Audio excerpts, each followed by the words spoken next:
কবর পূজার নামে বাংলাদেশে যত ভণ্ডামি চলছে সবগুলো শিরকের আখড়া। জেনে রাখেন, আল্লাহর কসম করে বলছি, বাংলাদেশ যদি ইসলামী হুকুমত চালু থাকতো তাহলে শেখ মুজিবের মূর্তি ভাঙ্গার আগে কবর ভাঙ্গা হতো। শেখ মুজিবের মূর্তি ভাঙ্গার আগে কবরগুলোকে ভেঙে ফেলা হতো। তার কারণ শেখ মুজিবের মূর্তি বাংলাদেশে চালু হয়েছে, আমরা চাই না ওটাও মূর্তি, একটা সময় ওটারও ইবাদত করা হবে, কিন্তু এখন অন্তত কেউ শেখ মুজিব সহ অন্যান্য যত মূর্তি বাংলার জমিনে এই যে চিত্রিত করা হয়েছে এগুলার পায়ে সাজদা করা হয় না। কিন্তু তোমার বাড়ির পাশে যে পীরের নামে কবর, ওই কুত্তাসার মাজার, ওই কালুসার মাজার, লালুসার মাজার, আমি ওই যে রংপুর দিয়ে হাঁটি, ওখানে কি একটা মাজার যেন আছে, মানে এমন একটা বিস্তৃত নাম ওই মাজার, ওখানে দেখেন একদিন কেউ কাঁঠাল এনে রাখে, কেউ মুরুগ এনে রাখে, এগুলোতে সাজদা করা হয়, এই কবরগুলোতে সাজদা করা হয়। তার মানে বোঝা গেল বর্তমান জ্যান্ত শেখ মুজিবের মূর্তির চেয়ে এই কবরটা বাংলাদেশের মুসলমানের জন্য বেশি ক্ষতিকর। মূর্তিগুলো ভাঙছেন ওয়াকালা ওয়া ইয়াকুল, এবং বলছেন ক্বাদ জাআল হক ওয়া যাহাকাল বাতিল ইন্নাল বাতিলা কানা যাহুকা। জেনে রাখো, সত্য এসে গেছে, মিথ্যা দুরূহিত হচ্ছে, আর মিথ্যা চিরদিনই দুরূহিত হওয়ারই। মিথ্যা কখনো পৃথিবীর জমিনে স্থায়ী হয় না। তো মক্কার মানুষেরা এই প্রতিমাদের পূজা করত, এদের নামে পশু কোরবানি করত, বিভিন্ন ক্ষেত্রের জন্য তারা এক একটা মূর্তির কাছে যেত। যেমন তারা লাতকে মনে করত দুর্গতি নাশিনী, যেমন আমাদের বাংলা ভারতের হিন্দুরা কি বলে দুর্গাকে মনে করে এরকম, মানাতকে মনে করত বিদ্যার দেবী, উজ্জাকে মনে করত খাদ্যের দেবী, আর হোবলকে মনে করত সবার সর্দার। আবার বলতো যে এগুলা হচ্ছে আল্লাহর কন্যা। এগুলা কে? এগুলা আল্লাহর কন্যা। অথচ আল্লাহ রাব্বুল আলামিন তাদের এই ভণ্ডামি কটাক্ষ করে সূরা নাজমের 19 থেকে 23 নম্বর আয়াতে কি সুন্দর ঘোষণা করছেন, আফারাআইতুমুল লাতা ওয়াল উজ্জা ওয়াল মানাতাস সালিসাতাল উখরা আলাকুমুজ যাকারু ওয়া লাকুমুল উনসা তিলকা ইযান কিসমাতুম যীজা ইন হিয়া আসমাউন সাম্মাইতুমুহা আনতুম ওয়া আবাউকুম মা নাযালাল্লাহু বিহা মিন সুলতান। আল্লাহ বলছেন, শোনো, তোমরা যে লাত মানাত আর উজ্জাকে বলো যে এগুলো আল্লাহর কন্যা, আরে বোকা, আলাকুমুজ যাকার, তোমরা সব বেটার বাপ, ওয়ালাহুল উনসা, আর আল্লাহ সব বেটির বাপ, নাউযুবিল্লাহি মিন যালিক। তারা মনে করিলে সব আল্লাহর কন্যা। তো আল্লাহ বলছে যালিকা ইযান কিসমাতুন যীজা, এ তোমাদের কেমন বন্ধন, তোমরা সব ছেলের বাপ হয়ে গেলা আর আমি আল্লাহকে মেয়ের বাপ বানাই দিলা। নাউযুবিল্লাহি মিন যালিক। আল্লাহ বলছেন ইন হিয়া আসমাউন সাম্মাইতুমুহা আনতুম ওয়া আবাউকুম, আর এগুলা তো কেবল নাম, যে নামগুলো তোমরা রেখেছো, তোমাদের বাপ দাদারা রেখেছে, এগুলা কেবল একটি নাম, এই নামগুলো তোমরাই রেখেছো। মা নাযালাল্লাহু বিহা মিন সুলতান, এদের ইবাদত করতে হবে, এদের আকৃতি বানাতে হবে, এরকম কোন কথা আল্লাহ রাব্বুল আলামিন নাজিল করেন নাই। সুবহানাল্লাহি বিহামদিহি। সম্মানিত উপস্থিতি, সুকৌশলে গতদিন আমি আপনাদেরকে সূরা জুমার থেকে 3 নম্বর আয়াত পড়ে শুনাইছি না, আলা লিল্লাহিদ দীনুল খালিস আল্লাযীনা ইত্তাখাযু মিন দুনিহি আউলিয়া মা না'বুদুহুম ইল্লা লিয়ুকাররিবুনা ইলাল্লাহি যুলফা। আল্লাহ বলছেন, যারা আল্লাহর সাথে অন্য কাউকে তার শরীক ভাবে, তারা কেন ভাবে এটা, যে মা না'বুদুহুম, তারা বলে যে আমরা তাদের ডাইরেক্ট ইবাদত করি না, ইল্লা লিয়ুকাররিবুনা ইলাল্লাহি যুলফা, বরং তাদের মাধ্যমে আমরা আল্লাহর কাছাকাছি হতে চাই, মানে তারাই আমাদেরকে আল্লাহর কাছাকাছি করে দেবে, এই কারণে আমরা তাদেরকে ওলি ভাবি। সম্মানিত ভাইরা, পৃথিবীর জমিনে কোন ওলির অনুসরণ করা এটা সম্পূর্ণরূপে নিষেধ। অনুসরণ হবে শুধুমাত্র বিশ্বনবী মুহাম্মদুর রাসূলুল্লাহ সাল্লাল্লাহু আলাইহি ওয়াসাল্লামের। প্রমাণ কোথায়? আল কোরআনের 6 নম্বর সূরা, সূরা আরাফ, আয়াত নম্বর 3। আল্লাহ বলছেন, ইত্তাবিউ, তোমরা অনুসরণ করো, মা নুজিলা ইলাইকুম মির রাব্বিকুম, তোমাদের রবের পক্ষ থেকে তোমাদের উপরে যা অবতীর্ণ করা হলো, ওয়ালা তাত্তাবিউ মিন দুনিহি আউলিয়া, খবরদার আল্লাহর বিধান ছাড়া অন্য কোন ওলির অনুসরণ করো না। এখানে আল্লাহ শুধু ওলি দেন, আউলিয়া দিয়েছেন। যাদেরকে তোমরা আল্লাহর নৈকট্যশীল ভাবো, যাদেরকে তোমরা আল্লাহর বন্ধু ভাবো, যাদেরকে তোমরা সৎ কর্মপরায়ণ ভাবো, তাদেরকে ওসিলা করে তোমরা আল্লাহকে ডাকতে চাও, জেনে রাখো একটারও অনুসরণ তোমাদের জীবনের জন্য হারাম, করা যাবে না। সম্মানিত উপস্থিতি, তো আজকে আমাদের সমাজে দেখেন কবর পূজার নামে যে বিস্তৃত শিরকের সয়লাভ হয়েছে। কবরকে লাল শালু দিয়ে সাজানো আছে, কালো কাপড় দিয়ে সাজানো আছে, কবরের উপরে কত সুরম্য অট্টালিকা বিল্ডিং, আবার রংপুর শহরের প্রাণ কেন্দ্র এমনও মসজিদ আছে যে মসজিদে বহাল তবিয়তে কবর আছে, আছে না নাই? নাই। সেখানে এখনো মানুষ গরু নিয়ে যায়, এখনো মানুষ ছাগল নিয়ে যায়, এখনো মানুষ সুতা বেঁধে আসে। আবার ওই মসজিদে নাম করা মুফতিও আছে, মুফতির এলেমের বহর দেখলে মনে হবে প্রকৃত একজন আলেম, কিন্তু একদিনও আল্লাহর ওয়াস্তে বলতে পারে না যে মসজিদের ভিতরে এই কবরটা চলবে না। ওনার এলমের তারিফ করতে হয়, ওনার এলম আছে, আমি নাম বলছি না, আপনারা বুঝে গেছেন। আসেন আপনাদেরকে বলি, হযরত আয়েশা রাদিয়াল্লাহু তাআলা আনহা, সহিহ মুসলিমের হাদিস, আয়েশা রাদিয়াল্লাহু তাআলা আনহা বলছেন, ক্বালা রাসূলুল্লাহ সাল্লাল্লাহু আলাইহি ওয়াসাল্লাম মিন মারাদিহিল্লাতী লাম ইয়াকুম, আল্লাহর রাসূল সাল্লাল্লাহু আলাইহি ওয়াসাল্লাম ওই রোগে যখন পড়েছেন যে রোগ থেকে আর তিনি ওঠেন নাই, মানে ওয়াফাত গ্রহণ করেছেন, বলছেন লানাল্লাহুল ইয়াহুদা ওয়ান নাসারা ইত্তাখাযু কুবুর আমবিয়াইহিম মাসাজিদা। এই আয়েশা জেনে রাখো, আল্লাহ কিন্তু ইহুদি এবং খ্রিস্টানদেরকে লানত করেছেন, ইহুদি এবং খ্রিস্টানদেরকে ধ্বংস করে দিয়েছেন। কেন? ইত্তাখাযু কুবুর আমবিয়াইহিম মাসাজিদা, তারা তাদের নবীদের কবরগুলোকে মসজিদ হিসেবে গ্রহণ করেছে। কি হিসেবে গ্রহণ করছে? তারা তাদের নবীদের কবরগুলোকে মসজিদ হিসেবে গ্রহণ করেছে। এই কারণে আল্লাহ রাব্বুল আলামিন তাদেরকে ধ্বংস করে দিয়েছেন। এই হাদিস সহিহুল বুখারীর 1390 নম্বর হাদিস। এরপরও হযরতে জুনদুব রাদিয়াল্লাহু তাআলা আনহু তিনি বলছেন, হাদিস পাবেন সহিহ মুসলিম 532, আল্লাহর রাসূল সাল্লাল্লাহু আলাইহি ওয়াসাল্লাম বলেন, ইয়াকুলু ইন্না আলা ওয়া ইন্না মান কানা ক্বাবলাকুম কানু ইয়াত্তাখিযুনা কুবুর আমবিয়াইহিম ওয়া সালিহিহিম মাসাজিদা। জেনে রাখো আমার উম্মত, তোমরা জেনে রাখো তোমাদের পূর্বের জাতিরা ধ্বংস হয়েছে এই কারণে যে ইত্তাখাযু কুবুর আমবিয়াইহিম ওয়া সালিহিহিম মাসাজিদা, তারা তাদের নবীদের কবরকে এবং সৎ কর্মশীল মানুষদের কবরগুলোকে মসজিদ হিসেবে গ্রহণ করেছে। মসজিদ মানে কি সেটা জানেন তো? মসজিদ মানে কি? মসজিদ হলো মাকানুল লাযী ইউসজুদু ফীহি, এমন জায়গা যেখানে সাজদা করা হয়। মসজিদ শব্দটি ইসমে জারফে মাকান, সাজদার স্থান।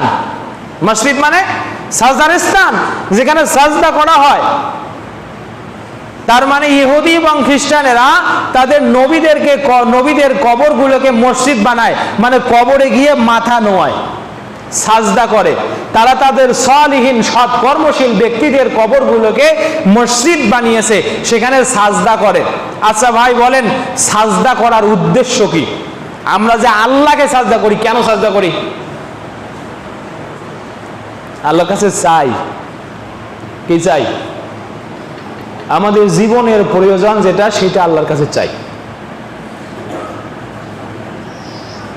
গতদিন বলছি না, হযরতে কি জানো ইমাম ইবনে তাইমিয়া রাহমাহুল্লাহ বলছেন, জুলুম হলো ওয়াজউ শাইই আলা গায়রি মাওদিহি ওয়া মান আবাদা গায়রিল্লাহ ফাকাদ ওয়াজাআল ইবাদাতা লিগায়রি আহলিহা। কোন ব্যক্তি যদি আল্লাহ ছাড়া অন্য কারো ইবাদত করে, তার মানে বোঝা গেল যে ইবাদত আল্লাহ পাওয়ার দরকার, সেই ইবাদত সে আল্লাহকে না দিয়ে অন্য কারো জন্য নির্দিষ্ট করে দিল। যখন সাজদা কবরে হয় তখন কিন্তু সাজদা আল্লাহর কাছে যায় না, সাজদা ওই কবরবাসীকে করা হয়। আজও দেখেন বিশ্ব মুসলিম, আপনাকে বলছি, আপনি তো সেই পীরের ভক্ত, আপনি তো ওই পীরকে এখনো বড় হুজুর করে সালাম পড়েন দূর থেকে। আহলুল হাদিস মসজিদে সালাত আদায় করেন, আহলুল হাদিস আলেমের কথা শোনেন, আবার বাইরে গিয়ে ওই আহলুল হাদিস আলেমদের নামে টিপ্পনি কাটেন। আবার মনে করেন আমার মসজিদের হুজুর তো বাচ্চা হুজুর, এখনো দাড়ি কাঁচা, এখনো ছোট হুজুর, ওই হুজুর তো বড় হুজুর, লম্বা দাড়ি, বড় পেট, এক পেটে 3 চেয়ার বোঝাই। তো সেই হুজুর যা বলে সেটা ঠিক না হলে কি আমার এলাকার হুজুরের কথা ঠিক হবে? আর আপনার হুজুরের সদ্য কবর থেকে তার বাপের পা ছেড়ে দিয়ে উঠে আসলো, সেটা আপনার মনে পড়ে না? স্পষ্ট শিরক। কবর পূজার নামে বাংলাদেশে যত ভণ্ডামি চলছে সবগুলো শিরকের আখড়া। জেনে রাখেন, আল্লাহর কসম করে বলছি, বাংলাদেশ যদি ইসলামী হুকুমত চালু থাকতো তাহলে শেখ মুজিবের মূর্তি ভাঙ্গার আগে কবর ভাঙ্গা হতো।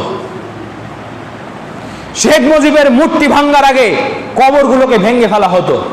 তার কারণ শেখ মুজিবের মূর্তি বাংলাদেশে চালু হয়েছে, আমরা চাই না ওটাও মূর্তি, একটা সময় ওটারও ইবাদত করা হবে। কিন্তু এখন অন্তত কেউ শেখ মুজিব সহ অন্যান্য যত মূর্তি বাংলার জমিনে এই যে চিত্রিত করা হয়েছে এগুলার পায়ে সাজদা করা হয় না। কিন্তু তোমার বাড়ির পাশে যে পীরের নামে কবর, ওই কুত্তাসার মাজার, ওই কালুসার মাজার, লালুসার মাজার, আমি ওই যে রংপুর দিয়ে হাঁটি, ওখানে কি একটা মাজার যেন আছে, মানে এমন একটা বিস্তৃত নাম ওই মাজার, ওখানে দেখেন একদিন কেউ কাঁঠাল এনে রাখে, কেউ মুরুগ এনে রাখে, এগুলোতে সাজদা করা হয়, এই কবরগুলোতে সাজদা করা হয়। তার মানে বোঝা গেল বর্তমান জ্যান্ত শেখ মুজিবের মূর্তির চেয়ে এই কবরটা বাংলাদেশের মুসলমানের জন্য বেশি ক্ষতিকর।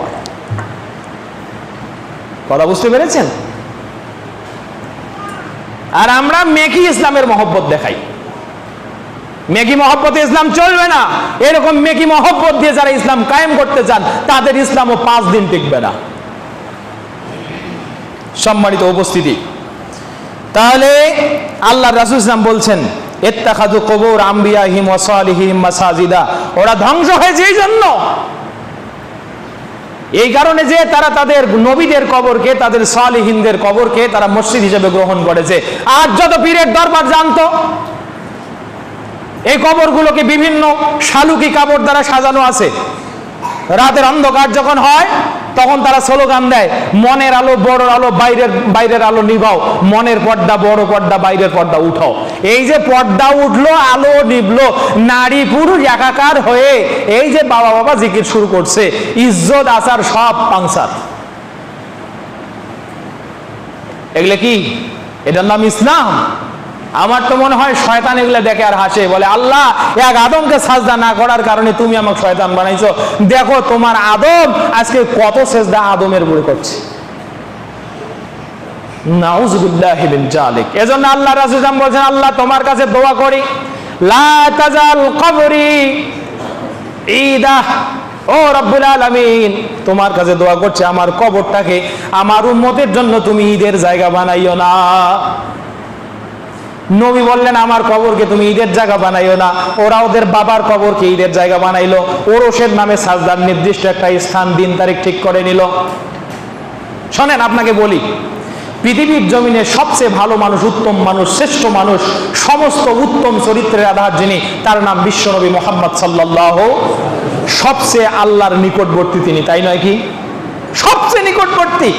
আল্লাহ বলছেন, ওয়াকাযালিকা শারিআল আমর, হে নবী আপনাকে দিন প্রণেতা বানিয়েছি আমি। সুতরাং আসমানের দিকে মাথা তুলে যদি বলো আল্লাহ চন্দ্রটা দ্বিখণ্ডিত করতে চাই, আমি চন্দ্র দ্বিখণ্ডিত করে দিলাম, দেখো ওয়ানশাক্কাল কামার, চাঁদ দ্বিখণ্ডিত হয়ে গেছে। আসমানের দিকে মাথা বাড়িয়ে যদি তুমি বলো আল্লাহ আমি 1 কোটি বছর পৃথিবীর জমিনে বেঁচে থাকতে চাই, আমি তোমাকে হায়াত দিয়ে দেব। হে নবী তোমার মাথার কাছে গোটা জমিনের সমস্ত রিজিকের ধন ভান্ডারের চাবিকাঠি দিয়ে দিলাম, চাইলে ব্যবহার করতে পারো। আল্লাহ নবী বলেন, না আল্লাহ আমি তোমার সাথে সাক্ষাৎটাকে বেশি প্রিয় মনে করি। তো ওই নবীর কবরে গিয়ে চাইলে না কিছু পাওয়া যাবে? তো নবী তো সেই খাতা ক্লোজ করে দিয়েছেন, খবরদার আমার কবরের কাছে এসে কেউ কিছু চাবি না, সাফায়াত পাবি না। কেন?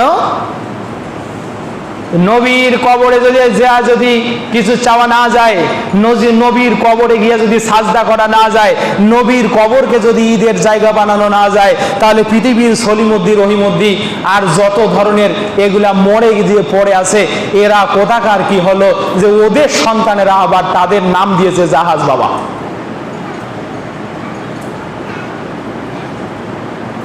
সম্মানিত উপস্থিতি, বুঝতে হবে এগুলা সব পেট কামাইয়ের ধান্দা ছাড়া আর কিছু নয়।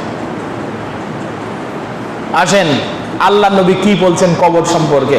সহিহ মুসলিম হাদিস নম্বর 2133, হাদিস খানা পাবেন বাবুল আমর বিতাসবিয়াতিল কবর। হযরত আবিল হাইয়াজ আল আসাদি قال আলী ইবনে আবি তালিব, আবু তালিব রাদিয়াল্লাহু আউল হাইয়াজ আল আসাদিকে বলছেন, হাইয়াজ আল আসাদি, আল্লাহ উবআসুকা আলা মা বাসানি রাসূলুল্লাহ। হে হাইয়াজ, তখন তিনি খলিফা, আলী রাদিয়াল্লাহু তখন খলিফা, বলছেন হাইয়াজ, আমি কি তোমাকে ওই কথার উপরে প্রেরণ করব না মুসলমান রাষ্ট্রের প্রদেশে, রাষ্ট্রের বিভিন্ন প্রান্তে যে কথা আল্লাহর নবী আমাকে বলে প্রেরণ করেছিলেন, সেটা হলো আল্লাহ তাদা তিমসালান ইল্লা তামাসসা। হে আলী, যখনই কোনো মূর্তি পাবে মূর্তিগুলো ভেঙে চুরমার করে দেবে। ওয়ালা কবরান মুশরিফান ইল্লা সাওয়াইতা, আর যখনই কোনো উঁচু কবর পাবে উঁচু কবরটা ভেঙে জমিনের সমান করে দেবে।